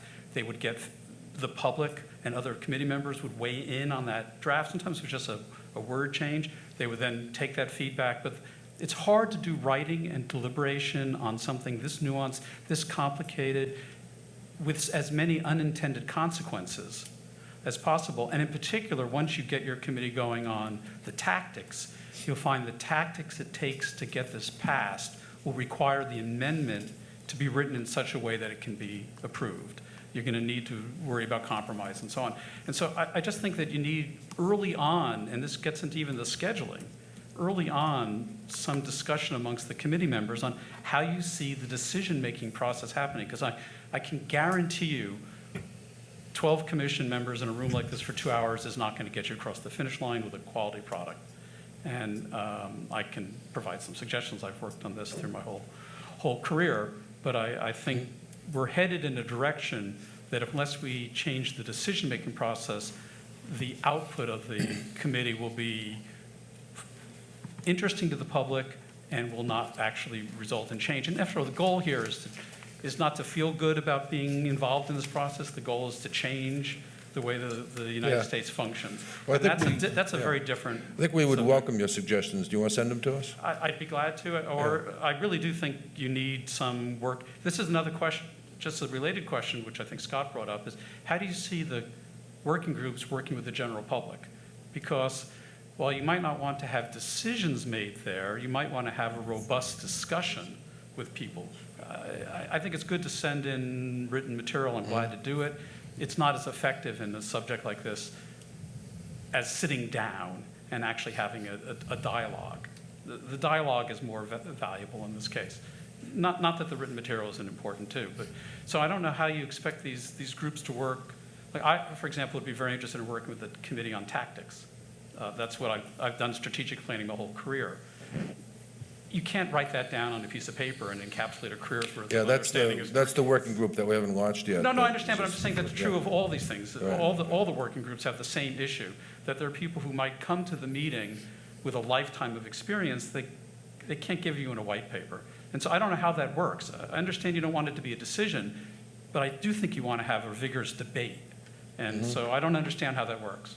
Do you have any questions, comments from other members of the commission? I think it's a tremendous point. I think this has not been, it has not been an ignored topic. This actually is one of the, I think one of the first two meetings this topic came up. And obviously we've been in data collection mode, but I think it's important to bring it back up. But I hear three things, and tell me if I'm hearing them differently. I hear three things that are related but discrete. I think I hear one, advice to us that as you are drafting and thinking, and really drafting, right? Like this is the in the weeds choices, decisions, writing, evaluation. That's a process that needs to be public, but also needs to be people with sleeves rolled up in a room. And we need to figure out the mechanism through which that happens. No bill in Congress is written on the floor of Congress. Correct, right? So. They're all written behind closed doors, right? Go to the Hamilton musical. But then that may be extreme, but I'm just saying that there's a balance, right? Between, and it's not about hiding anything. It's about the work that it takes to compromise, to think about the choices in an honest and open way without fear of saying something that somebody's going to come back and hammer you on for no good reason. Yeah. I think I hear that as number one, like advice to us to think about what that process is in a thoughtful way. Number two, I think is one that we have spoken about, but I don't think we've digested. I think is very important. It's how do we do this differently? I mean, I said this at the beginning. How do we do this so it's not just an ideologically pure thing that's going to get rejected by 50% of America for no reason other than it's seen as something that is ideologically pure on one side or the other, or no side, but just is perceived that way. Just because it came from Massachusetts. Just because it came from Massachusetts. And I think that there's an opportunity. I personally do, and I appreciate you bringing it up. I think there's an opportunity to do something different. And just on a personal level, I'm inspired by what's going on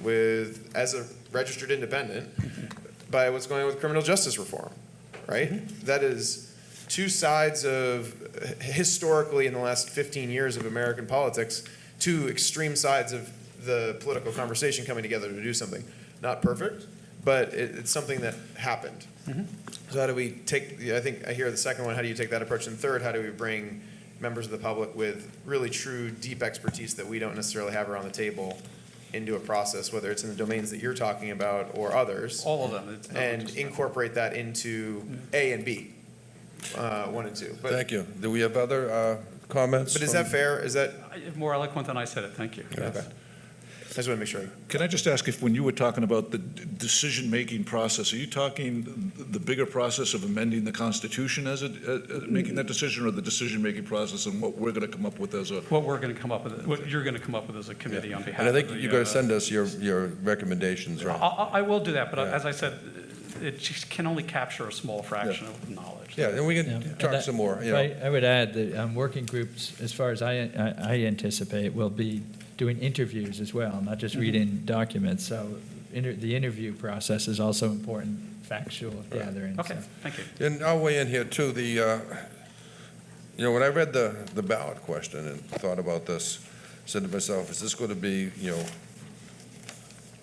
tilting at windmills, or is this actually going to be actionable? And I really hope it's the latter.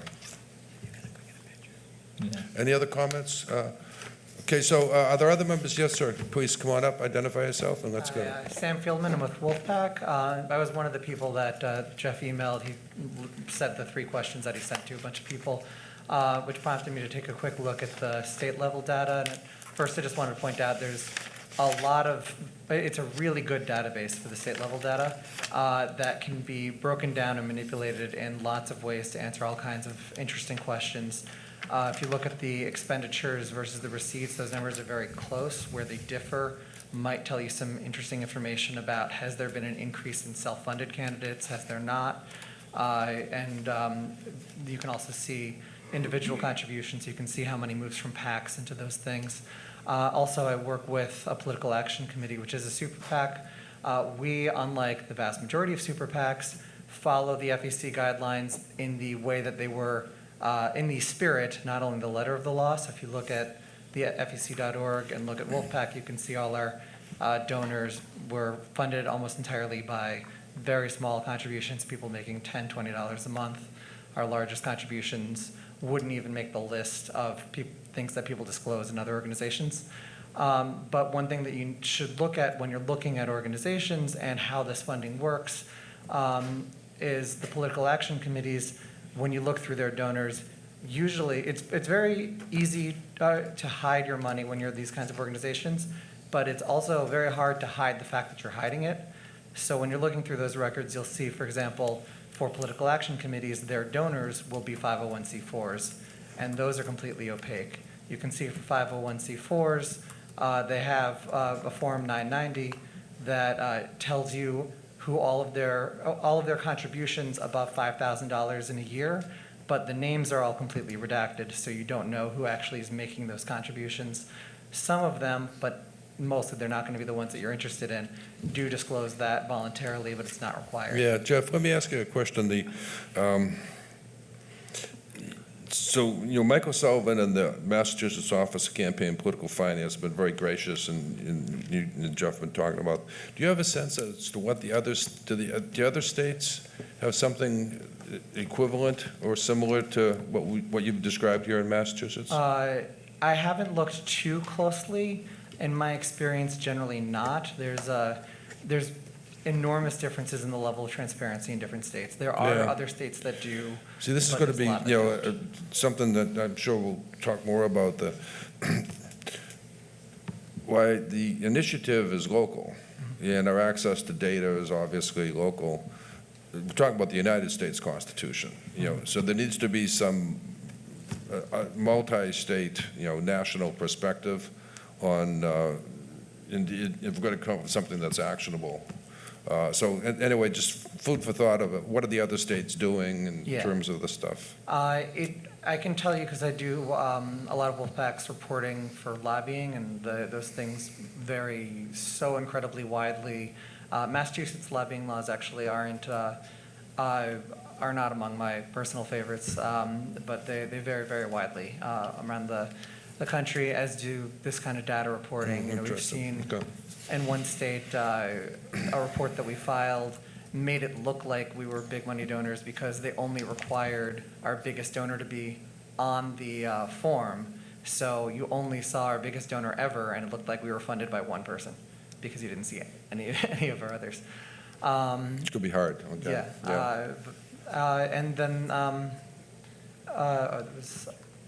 those are the two main things. Also, I'll be here afterwards if anybody wants to talk about it. Since you're doing the subcommittees by not doing deliberation and just doing fact-finding, I'd be happy to talk to anybody afterwards about purely fact-finding without any deliberation on some of the other aspects for that action committee. There's, I sent out, which happy to provide again, a letter that summarized the majority position. I could also give you information on the minority position, on the Article 5 convention process, and I can give you quite a bit of information on going through Congress as well, although my expertise is in the convention side. Yeah, there's a ton out there.